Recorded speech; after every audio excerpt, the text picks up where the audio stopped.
Welcome, everyone. Thank you for joining us tonight. My name is Sarah Sewell, and I'm a lecturer in public policy here at the Kennedy School of Government. And I have the honor of starting us off tonight.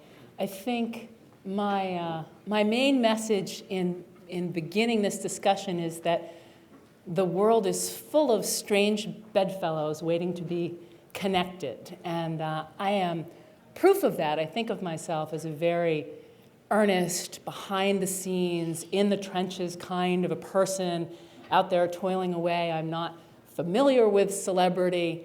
I don't encounter it that often. And it's really not my world, not the world that I inhabit on a day-to-day basis. And what I can tell you now, from what I know about Mia Farrow, is that she can tell you that she doesn't think of her world as being the world of hardcore policy, and she doesn't think of herself as inhabiting the halls with rows of uniformed persons who are involved in the profession of arms. So you can imagine our surprise at being together in a gathering of largely military persons who are engaged in the very nitty-gritty work of developing a concept of operations for genocide prevention. And this is a project that I run, the Mass Atrocity Response Operations Project through the Kennedy School. And it was a project that was, and that continues to be, one that is highly technical and very policy-oriented. And I didn't expect to be there with a celebrity, and I don't think a celebrity was quite sure what she was in for, but we were both very clear at the end of our time together that we belonged, that we shared a commitment and a concern and a willingness to work toward a common end. And I think this is something that was facilitated by the connections that brought us together, one being a Kennedy School graduate, Beck Hamilton, who may be known to some of you in this room, and another being Colonel Harry Phillips, who is a member of our core planning group in the Morrow Project. And it just proves to me that you never know where you are going to end up, and that you always need to be surprised by the people with whom you can join common cause. Now, I feel like it's an honor to be here tonight, not because Mia Farrow is a celebrity, but because I really celebrate those who walk the walk. And tonight, I am here with two women who really walk the walk, and I'm delighted that you will have a chance to hear from them. My job tonight is to introduce Rose Styron, who is the proximate cause for Ms. Farrow's arrival here, and she will be known to many of you as a poet and as a human rights activist and as a cultural convener of sorts. She's written 3 volumes of poetry, Summer to Summer, Thieves' Afternoon, and By Vineyard Light. And she's been engaged in a broad range of writing and engagement that bridges the intersection between arts and politics. Again, celebrity, walking the walk. Her extracurricular activities are of concern to this topic, and I think explain why you can say that she is not unique, but a leader among her peers as an activist artist, which have to do with her becoming one of the founding group of Amnesty International USA and serving on the board of Amnesty, on the board of Human Rights Watch, on the board of the Reebok Human Rights Foundation, the Lawyers Committee for Human Rights, Equality Now, the Project on Justice, chairing PEN's Freedom to Write Committee, chairing the Robert Kennedy Human Rights Awards Committee. She has been at the forefront of both recognition and encouragement for rights activism. And so she is a role model for us as someone who can bridge worlds, bridge guilds, bridge professions, and manage to find strange bedfellows to unite in common cause. So, and I will say parenthetically that while there are many UN Goodwill ambassadors, the rumor in the context of many humanitarian workers and the UN is that there is only one Mia Farrow, there is only one Rose Styron, and we're very fortunate to have them with us tonight. Thank you.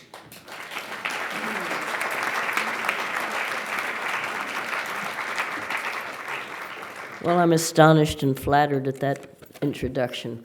I consider myself a behind-the-scenes person, not the way you've described me, but thank you. And I am very honored to introduce tonight my dear, longtime neighbor and most caring friend, Mia Farrow.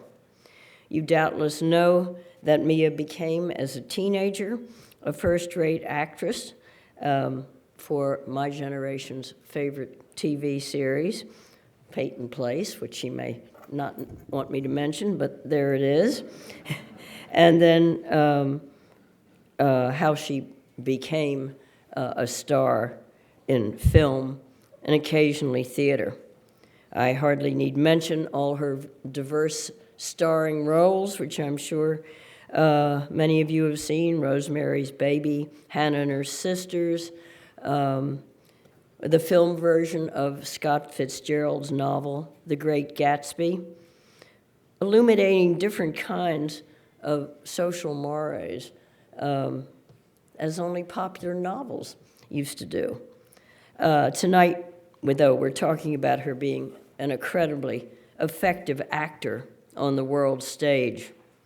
And I wonder if her native brilliance, her curiosity, her eternally open eyes and mind and heart, her gift of communication, and what I see as innocence turned wisdom, led her to act not only as a profession, but to act on behalf of the world's starving, war-demolished individuals and families of citizens on other continents. I don't know if you all have read her remarkable autobiography, What Falls Away. It's beautifully written, and you all should do that. And I wondered, because this shows her early talent on the page, which she only describes now as journalism, but it's a lot more than that. And it's that kind of talent that we need to change public policy and the world for the better. And I wonder if these same qualities, combined with idea and dedication, have not been what moved her to travel early on to Asia, to rescue and adopt children in trouble, later to promote Mandela's Children's Fund, and travel later over and over at great risk to parts of Africa in brutal conflict, and to bring news of their people's plights to the UN and to world attention, especially our American attention, and to remind us of our responsibilities, as Mia would say, to protect those citizens whose governments can't or won't protect them, and even to suggest effective actions through writing front-page articles for the Wall Street Journal, such as the one she did called Genocide Olympics, which she actually did with her son, Ronan, who is a law student and fine journalist. He's sitting in the front row, and you can talk to him later. He'll probably go out and save the world in the next generation. But she urged China to reconsider their role in massive support of the wars in Darfur, and to send an envoy to Darfur, which they did. She made a real difference. She even went to China one night and came back just to broadcast her concerns. And on a more local note, last year I accompanied her when she addressed the Massachusetts legal authorities and persuaded them to divest in Darfur. It was quite an effective, different kind of performance. Her compassion is monumental. Susan Sontag once said, "Compassion is an unstable emotion." Well, not in Mia's case. So here is the brilliant, compassionate, politically effective Mia Farrow, and her son Ronan and daughter Quincy, who are in the front row, and now Mia. Thank you.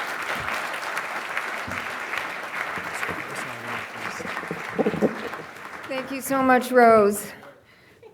Iconic Rose. And Sarah, thank you, my strange bedfellow.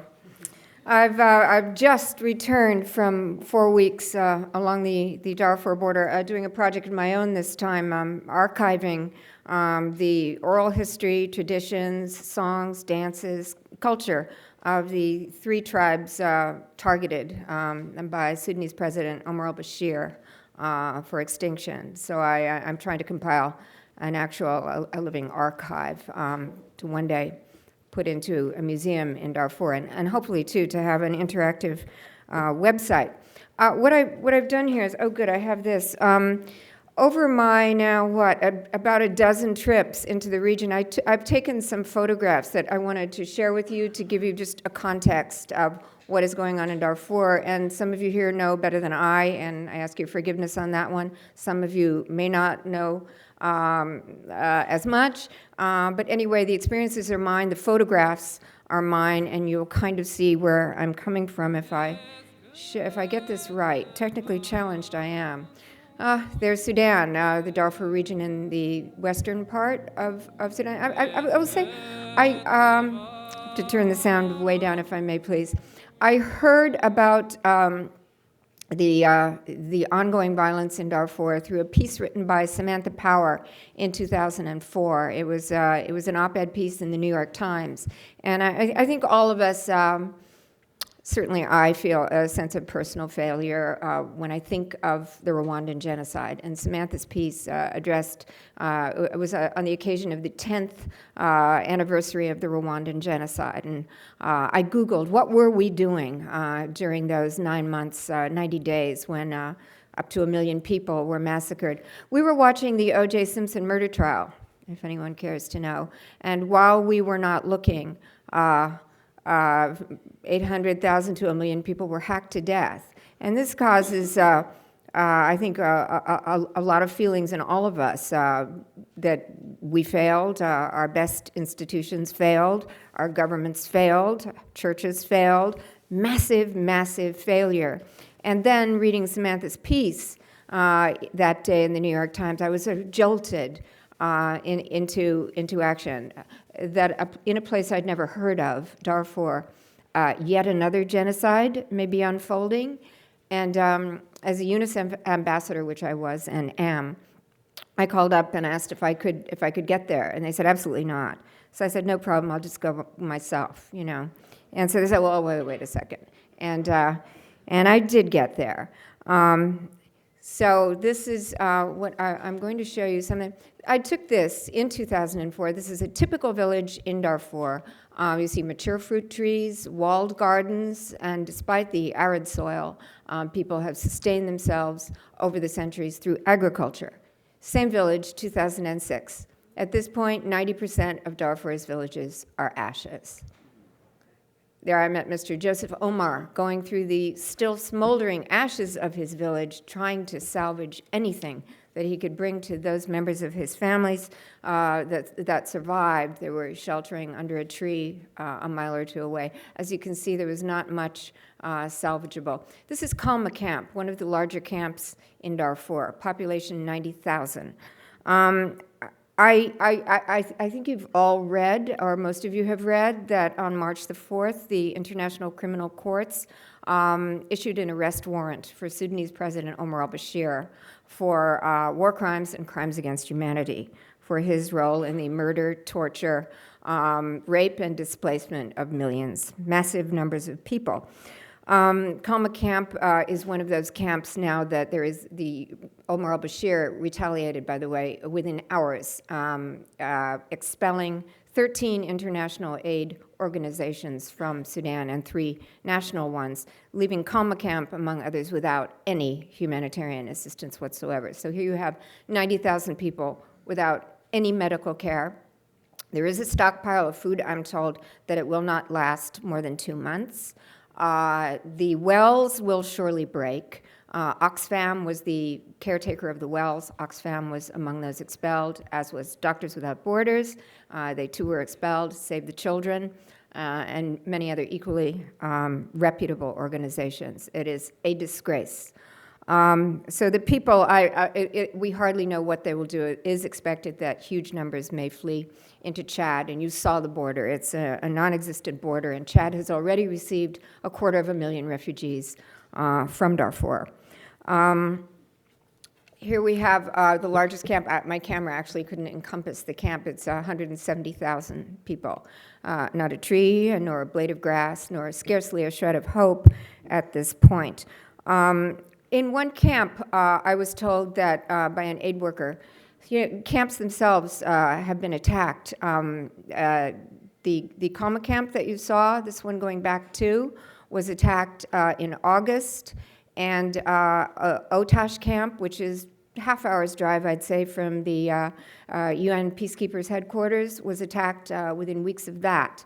If you want to see my website, miafarrow.org, I have pictures from my sources inside Darfur that will turn your stomach as automatic weapons were unleashed upon civilian populations, tearing women and children to shreds. An aid worker in one of the camps attacked estimated that 100% of females over the age of 8 had been raped. This is, I took this in 2004, or I think it was Ronan who took that. Ronan had just graduated from college, and as a UNICEF youth spokesperson, accompanied me on that first journey to Darfur. Older woman going to protect younger women. Some of you know the gathering of firewood, extremely dangerous. In Darfur, firewood has become a kind of currency in the camps as the sorghum that is or has been distributed requires more than 2 hours cooking on an open stove, on an open fire, I should say, and that means firewood. So the deforestation around the camps is really in excess of 15 miles at this point, which means women are exposed for long periods of time, days even, to rape, torture, mutilations, and so forth. Women getting firewood. And when I say women, look at these little girls. I mean, little girls. Women showed me the brandings carved into them when they were raped. Massive rapes by 20, 30 men, and will carve their markings into women. This woman, they put out what she said, fire sticks. I'm not sure what she meant by that, all over her body, covered with scars. A little girl raped by 20 to 30 men. The children not doing well, little children. In many of the camps, 40% of the children were already suffering from acute malnutrition. This baby was dying because the men who raped the mother burned her breasts and she could not feed the baby, she explained. The camps are cauldrons of despair at this point. This is a camp right along the Chad border. Short supply of everything, and it's going to get a lot harder when hundreds of thousands of people then come into Chad. The natural resources there are meager, to say the least. Firewood, water supply. It's very barren terrain. I don't know how people will manage at all, and it will be a very long walk indeed. This is Orikisoni Camp. I don't think there could be. Can you see it clearly? This is what acute malnutrition looks like. This baby was being saved by Doctors Without Borders, MSF, no longer there. This woman had walked 29 days, and on the long walk to the camp, 3 of her 5 children died.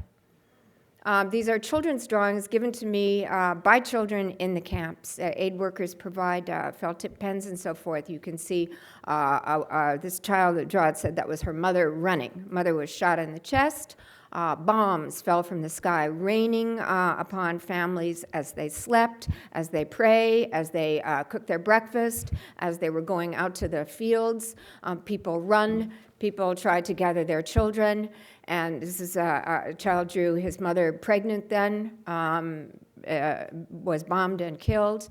A very complex picture, a child detailed. It was the only picture I've seen of an actual rape in the lower corner there on the left. People hiding. One can scarcely imagine the panic of bombs falling, and then these aerial bombardments followed by ground attacks of Arab militia known as Janjaweed, or devils, or evil on horseback. They come on horseback and on camels, and more recently in vehicles stolen from aid workers. They come and they polish off whoever is left.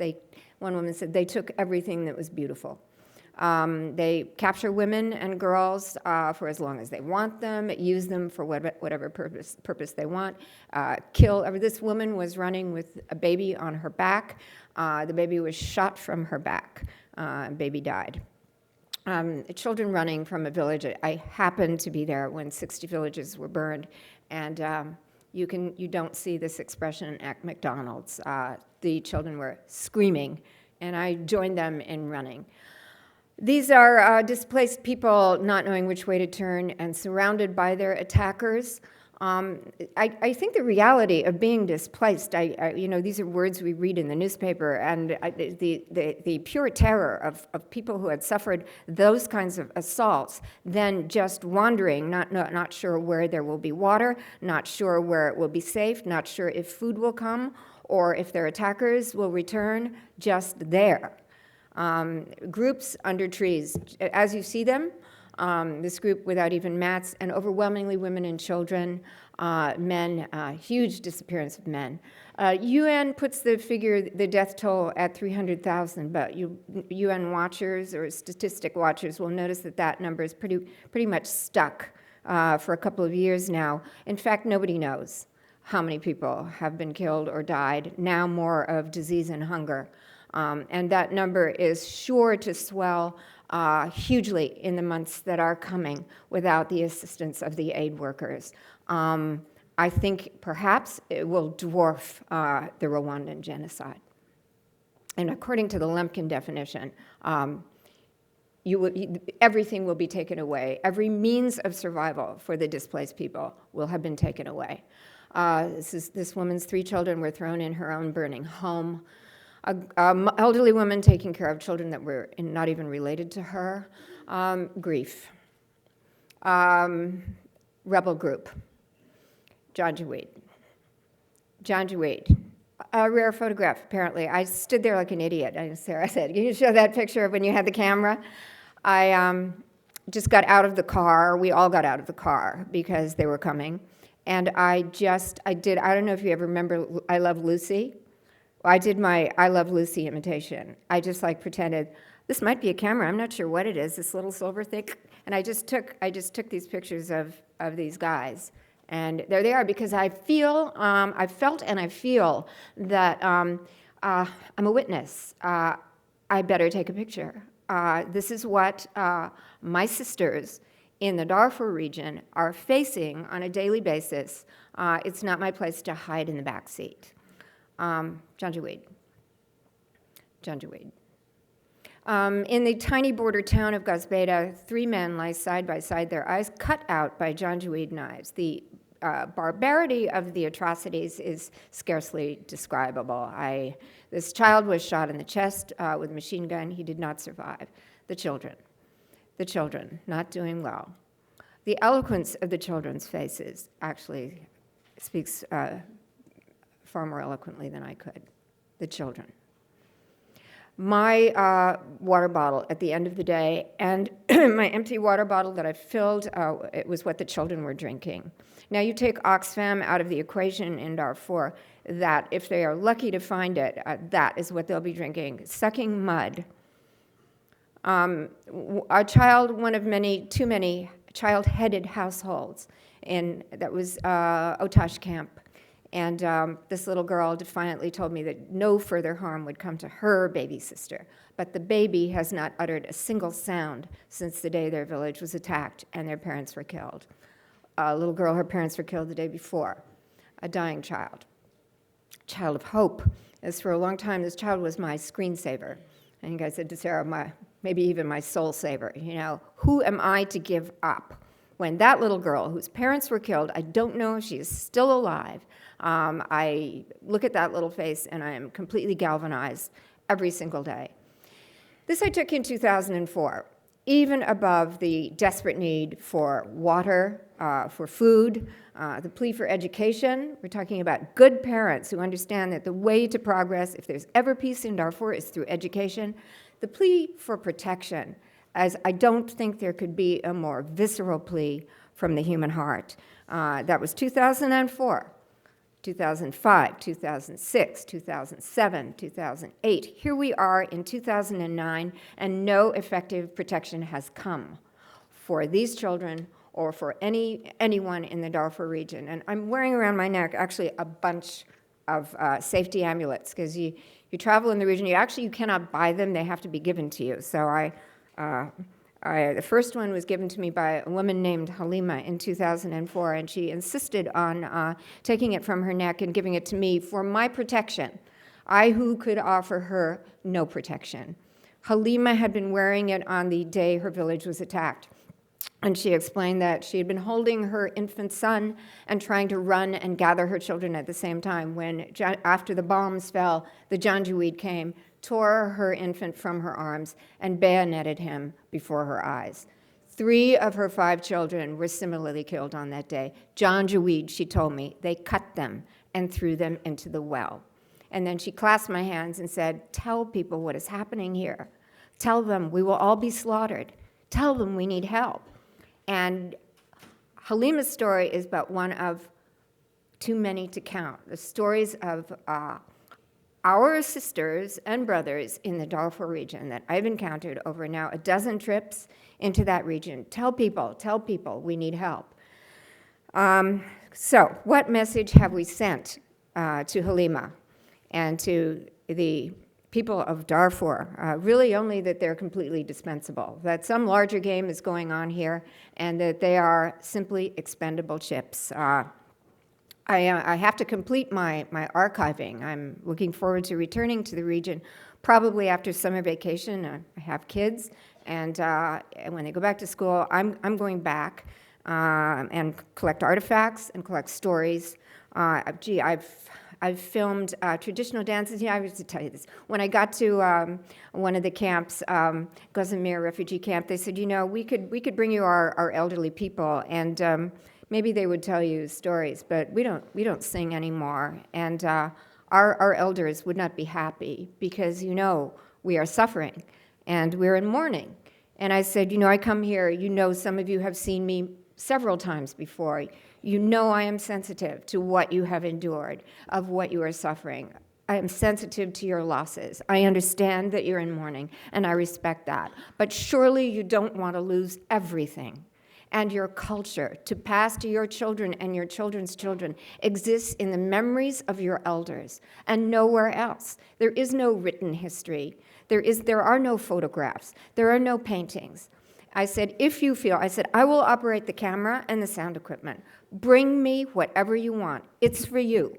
The museum will one day, inshallah, God willing, be in Darfur for your children and your children's children who grew up in the midst of violence, in rebel groups, in the midst of unspeakable suffering. When they go to reclaim what is theirs, let them have a place to see these ceremonies that you have abandoned. So they brought, day after day, they brought their treasures and offered wedding ceremonies, visiting neighboring village ceremonies, the harvest ceremonies, the death ceremonies, all the old stories. By the way, they are of ghosts and animals, mostly lions and tigers and elephants. But just countless songs and stories, and I spent 4 weeks just gathering. It was exhilarating. And at the end of that, the same man who said to me, you understand, we're in mourning, he came to me and he said, "Thank you for reminding us to remember." And he had just a huge smile on his face. But they knew it was for them. So when I come back, again, I will meet the same people and I will make the same promises again. I will take more photographs. And then somehow I'll just come back to a largely indifferent world. What is required of us now is the will of the international community to accept our responsibility to protect civilians threatened by genocide, ethnic cleansing, and mass atrocity crimes. And Sarah Sewell is really working toward that more than anybody I know. This responsibility was unanimously accepted by the United Nations in 2005. R2P, responsibility to protect, but words proving to be as hollow as never again. And I cannot complete this address without mentioning the role of China, the ongoing role of China. Chinese oil revenues, some of you are very well over this now, top perhaps more than $9 billion a year, have been used to purchase bombers, attack helicopters, a steady flow of arms and ammunitions.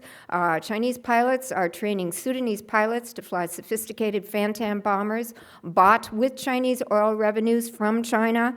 The vast majority of weaponry used to attack the people of Darfur is of Chinese origin, and China has consistently used its UN Security Council veto power to render toothless every single attempt to provide effective protection for Darfur's people.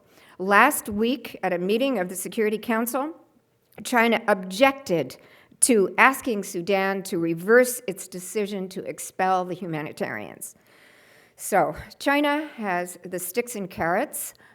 We continue to urge China to use them, to responsibly use them to persuade Khartoum to readmit the humanitarians and cease the attack upon civilians. So we look at Rwanda, back at Rwanda, and I referred earlier to, I don't know, a pervasive feeling of despair that is my personal load. When the history of this terrible episode in human destruction is finally written, will we have any less reason to despair? That our country, the United Nations, all the nations of the world failed the people of Rwanda, and we are failing the people of Darfur, even as we fail our most essential selves. The issuance of an arrest warrant for Sudanese President Omar al-Bashir, there's been some controversy, including the source of some of that controversy is one of the professors here at Harvard. The issue of justice, when you look at now the possibility that hundreds of thousands of people will die, it stretches our commitment to the notion of justice. But I firmly believe, and this is the voice of the people of Darfur and my own heartfelt commitment to the findings of the International Criminal Court, because an indictment for mass murders is a deeply delegitimizing thing. It will surely marginalize Omar al-Bashir and his cronies, and that will tend to jiggle political space for more moderate forces and voices to come to the fore, and these are the ones more likely to make to create a lasting peace. This was the case in Bosnia, in Yugoslavia, Liberia, and hopefully for Darfur. I hope that President Obama and the European Union will now take a number of steps, including working with the UN Security Council to support targeted sanctions against those responsible for the violence in Sudan, and imposing an effective, comprehensive arms embargo against the government of Sudan. Incomprehensible that these things have not been implemented. Making UNAMID, the UN mission in Darfur, an effective, robust force on the ground with a competent lead nation and a clear command and control structure. It is lacking those things. And Jean-Marie Gaheno was it 2007, October of 2007, issued a terrifying statement that we were sending in a force that would be scarcely able to protect itself, let alone Darfur's people. And that has proven to be the reality. We must work closely with interested parties with leverage in Sudan. And this would be, and in the region, especially China, but including the United Kingdom, France, Egypt, and the neighborhood, Liberia, Egypt, Nigeria, Eritrea, Chad, Ethiopia, to coordinate, because ultimately, of course, a peace process, the solution lies at a table. But President Obama has not yet appointed a special envoy to Sudan.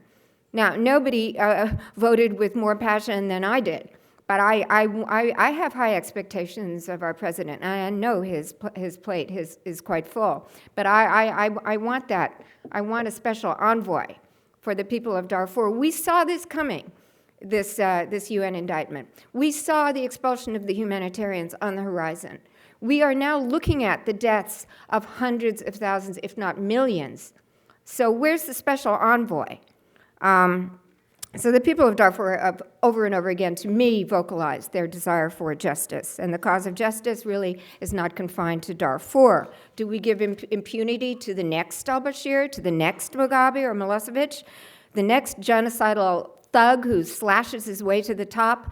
If we don't have, social order abhors a legal vacuum. So when courts don't dispense justice, the victims will have no recourse but revenge. And in societies with histories of ethnic violence, the cycle of killing will eventually spiral into the vortex of genocide. So the strongest antidote to genocide has to be justice. I could go on, but I think my 20 minutes is up. I would like to get into the commitment to responsibility to protect, but just very briefly, I know. For the most pragmatic reason, first of all, the international community formed the United Nations precisely because of such crimes as we're looking at now in the Darfur region. So if the idea of the international community is to mean anything, then we must acknowledge our moral and legal responsibility to act to protect civilians from mass atrocity crimes.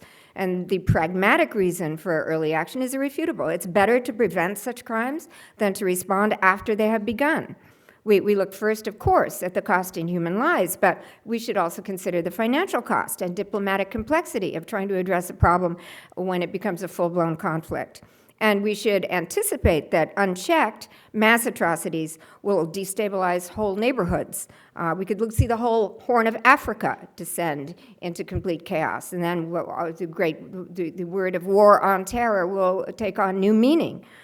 We have only to look at Congo today to see the far-reaching effects of the Rwandan Genocide 14 years ago, the terrors that now reign in Congo as a result of that. And we must also acknowledge that interventions will inevitably occur anyway. So it's prudent to clarify and strengthen an established set of multilateral rules in order to limit the frequency of such interventions and enhance their legitimacy. I think that if we accept the responsibility to protect, the member states have spoken, and I have way exceeded my 20 minutes, but I have said nothing about military intervention because I consider that to be a last resort. When we talk about responsibility to intervene, there are myriad sticks and carrots depending on the knowledge of the country, from sanctions to trade embargoes to withholding aid, whatever the situation is. We saw Kofi Annan go into Kenya a year ago with Grasa Michel, and they sat there until there was a tenuous quiet in Kenya. That was effective intervention. When we say intervention, people automatically leap to military intervention. That should be there. For another debate on another time, we can discuss the merits of a standing force. I think there has to be that, but that's another issue. But I was talking about intervention, all these steps before we arrive at a military intervention. And I think while people of good conscience work tirelessly for the United Nations to become that peace-building institution that it was designed to be, we cannot at this point rely solely on the United Nations. As a community, we have to admit that our best systems have too often failed, as evidenced in Darfur, in Rwanda, and Congo. And so we must take a clear and searching look at that institution with particular scrutiny of the UN Security Council with respect to issues of international peace and security, and we see a painfully divided and paralyzed Security Council. And we see again and again the tragic failures of the United Nations to protect its most vulnerable populations. So for our part, I think as citizens on this planet, we can lend our voices to the chorus around the globe, demanding that our leaders do better. It's not good enough. And I believe our voices, our insistence, our moral determination can, if we are prepared to do the hard work tirelessly, produce the kind of political resolve to shape a world in which all populations have the right to security under the rule of law and to live without fear of mass atrocity crimes. Thank you. I think we're at the threshold of something right now, and I hope you're there with me. Thank you so much.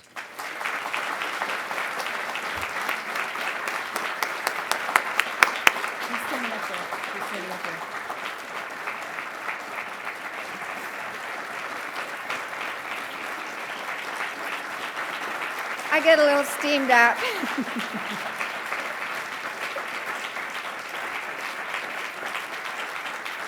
Thanks, guys.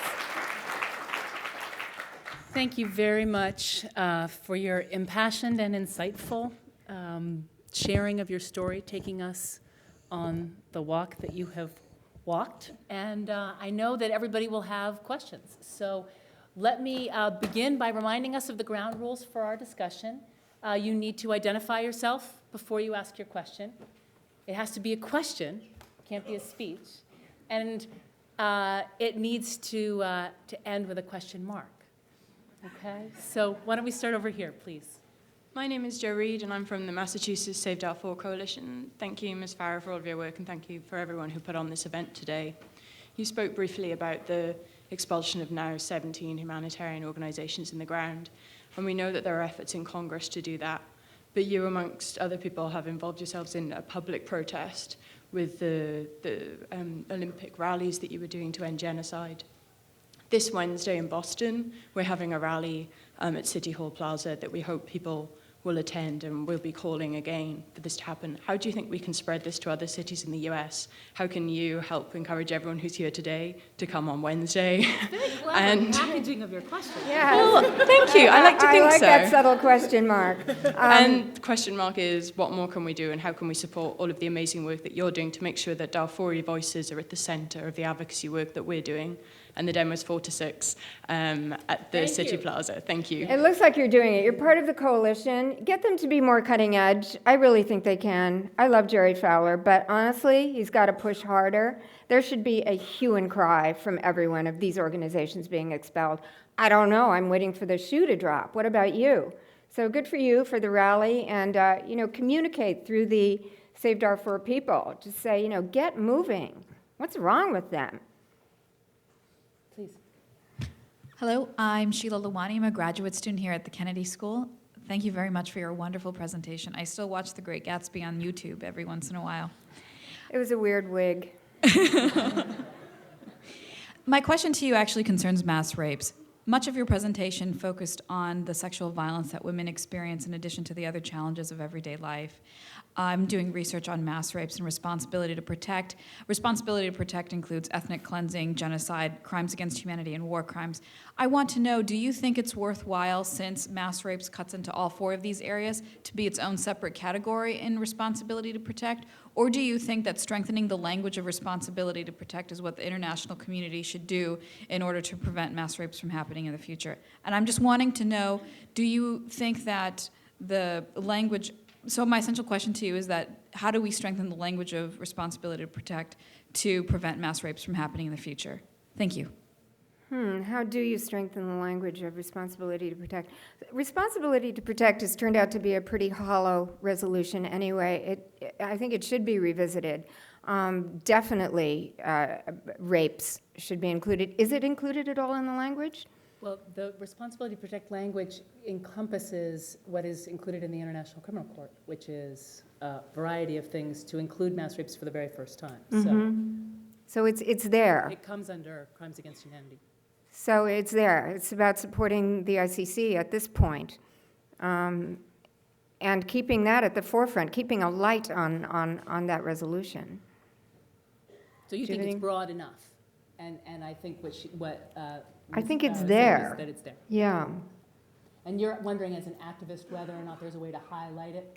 And I think if I understand Mia's plea, it's that we are failing to even give responsibility to protect the meaning that was intended at the beginning. And so she wouldn't want to admit that it lacked any meaning that would be implied in pursuing a separate category of sexual violence. Yeah, I don't want to carve it up. I want to elevate it and shine it off and shove it down people's throats.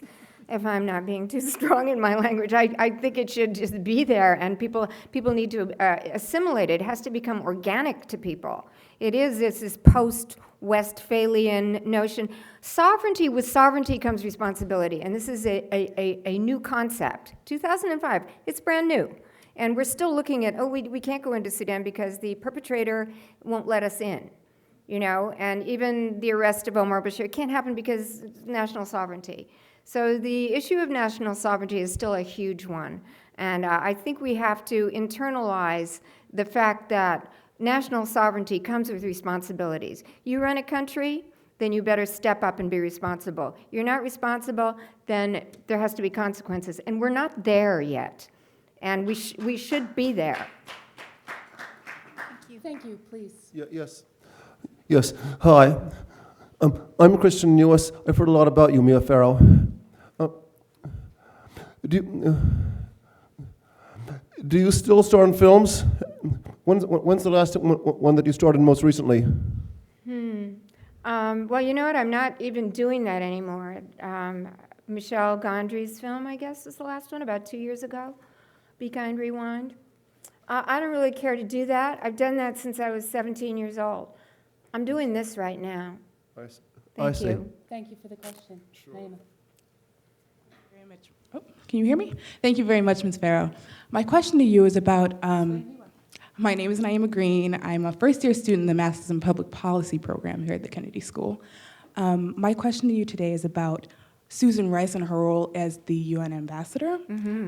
She's written a lot about Darfur and about our responsibility to protect in Darfur. So I wonder if you think that her role, that she and her role will bring this issue to the fore, or if you think that her new political responsibilities will keep her from doing that. I think it's a great appointment, and I'm a huge fan of Susan Rice and have been for some time. And I've read those articles, and those op-ed pieces that she wrote with Anthony Lake are quite extraordinary, just historically extraordinary, especially if you look at the role that the two of them had in the Clinton government during the Rwandan Genocide. And you can see why the two of them are so on fire that this should not happen again. So I loved that she was appointed, her appointment at the UN, and I think we can expect that no one will push harder. But we're still stuck with a configuration there on the Security Council. I don't know what she'll do. I mean, she's far more brilliant than I don't know what we can expect from her, but I am excited that she's there. Thank you. Please. Let me just say, my name is Mary Doherty, and I'm studying here at Harvard. We were in a course on global politics and world religions about, I guess it was in 2004, when we started hearing about Darfur, and we were reading Christoph's articles, and it was apparent at that point that it was collapsing, and it was horrific. And all of us looked at one another and said, this can't possibly be happening. Given that, and the time lag, if you were sitting in that White House, who would you suggest to be the envoy, the special envoy, who could come with the credentials as well as the compassion that you have demonstrated here tonight? Would it possibly be someone like Samantha Power? Well, Samantha Power, I guess, already has her job, but she definitely would have been. She could move. Yeah, no, I don't mean here, but I mean, yeah, she would have been definitely. There's Roger Winter, an extraordinarily knowledgeable person about Sudan. John Prendergast, Brian De Silva. I know there are names and there are people. I mean someone to shake the bushes like you are. I think that you need somebody who really knows all of Sudan. Darfur is a region in Sudan, Yes, I know. and there has to be a comprehensive view of the entire Sudan in its entirety, and that's why And Chad, and Sudan. Chad as Roger Winter came to mind, but yes, Samantha Power would have been great. I wish she should have been a dream appointment for a special envoy. I don't know, where is that special envoy? I'm tapping my watch. Is that the place to start if there is sort of, a groundswell? What do you mean, a place Is to that start? to write letters and recommend to the Oh, government? you know what? that- Oh, another thing. I'm part of a group called Genocide Intervention Network, as is my son Ronan, who's sitting here. And we've set up a number, 1-800-GENOCIDE. From anywhere in the country, you can call 1-800-GENOCIDE. You type in your own zip code, and it will plug you in wherever you want to be plugged in, to your state legislators, to the White House.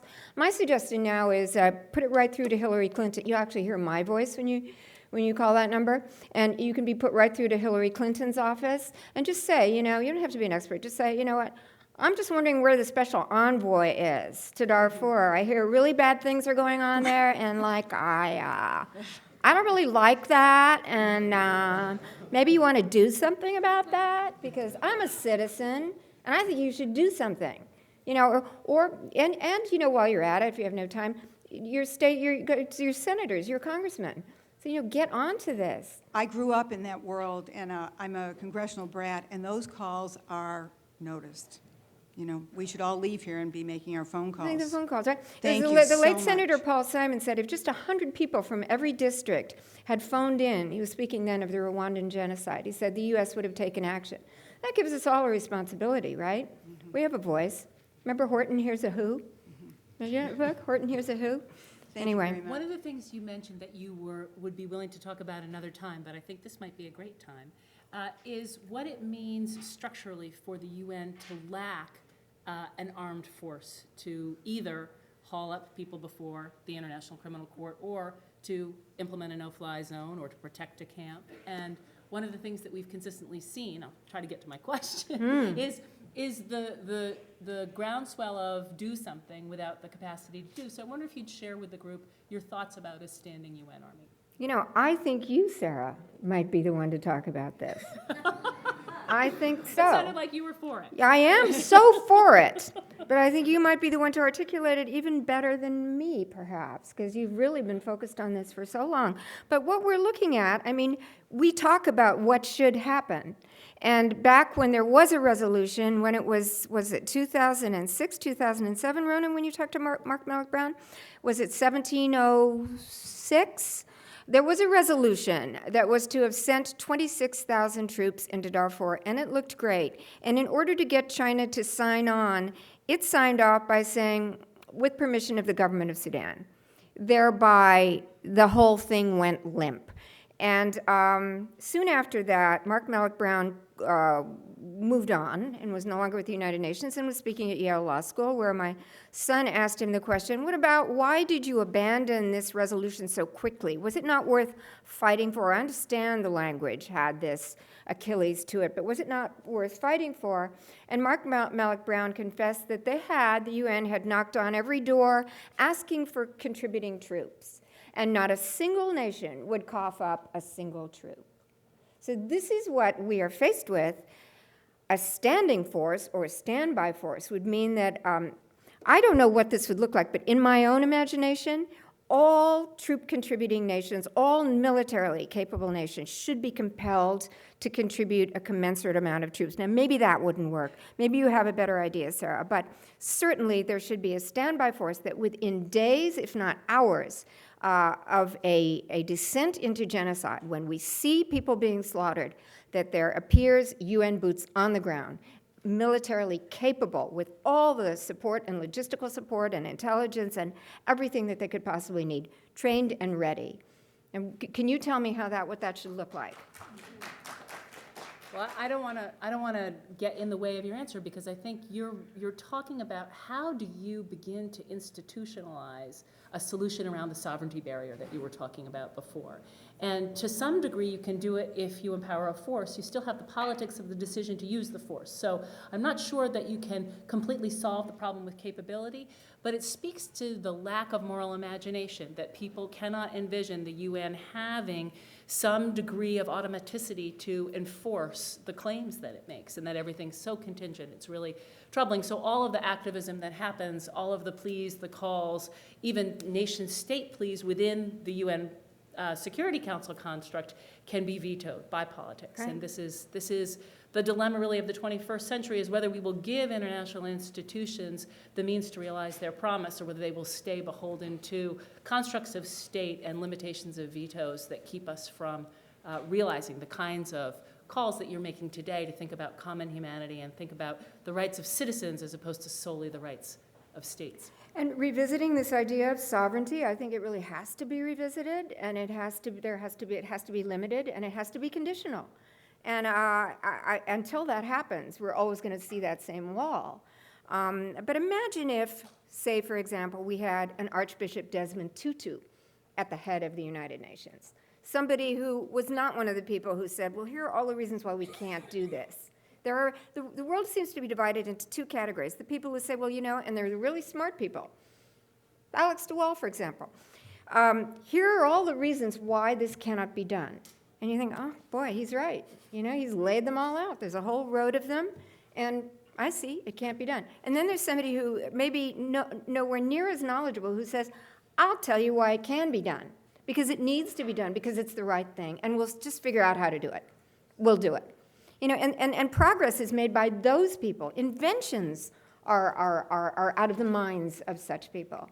And we just don't have that kind of person at the helm right now to tell us how to think, how to rethink the idea of sovereignty and protection. Well, we do have someone like that with us at this moment. We have time for one last question, and then we will wrap up. Hi, Mia. I'm a student here and just wanted to hear a little bit more about how you got the idea for the Darfur Olympics and how that evolved.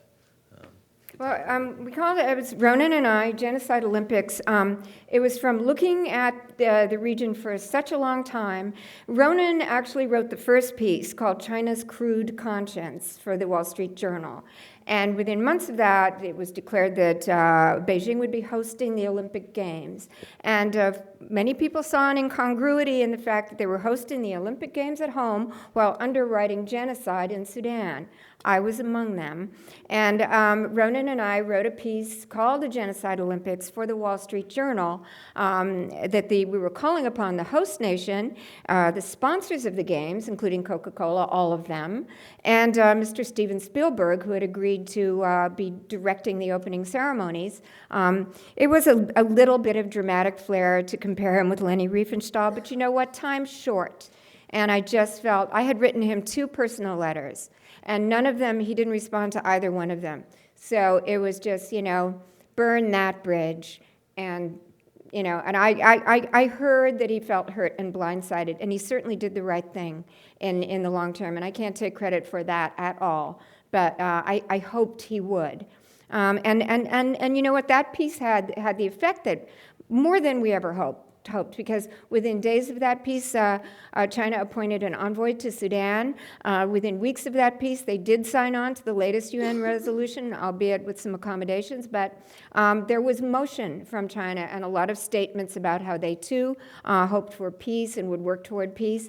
And within a week, there was a full front page article in the New York Times, different publication, about that piece. So that piece was kind of a milestone for Ronan and for me. We were like, whoa, what is that, you know? But it did hit a chord. It's just from looking at something for so long that you begin to see the Achilles and the elephant, all of it. Well, thank you so much, Mia Farrow, for sharing with us your vision. I really appreciate it. Thank you all for coming.